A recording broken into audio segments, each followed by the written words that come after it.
হজরতে নূহ আলাইহিস সালাতু ওয়াস সালামের কাছে এক মা তার ছেলেকে কোলে করে নিয়ে আসলেন এবং বললেন যে, ইয়া নবী আল্লাহ, আমার ছেলের হায়াত যেন আল্লাহ তাআলা বাড়িয়ে দেয়, তার জন্য আপনি দোয়া করেন। হজরত নূহ আলাইহিস সালাতু ওয়াস সালাম বললেন যে, তার বয়স কত? তখন সেই মহিলা বলল যে, আমার বাচ্চার বয়স হচ্ছে ৩০০ বছর। তখন নূহ আলাইহিস সালাতু ওয়াস সালাম বললেন যে, তোমার বাচ্চার ৩০০ বছর, তারপরেও তার হায়াতের জন্য তুমি দোয়া চাচ্ছ?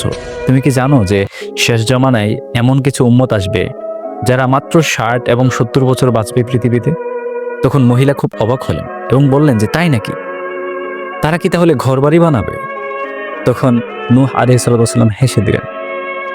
তার মানে হচ্ছে পৃথিবীতে মানুষজন ১,০০০ বছরও বেঁচেছে, ৩,০০০ বছরও বেঁচেছে, কিন্তু কেউ আর পৃথিবীতে থেকে যেতে পারেনি।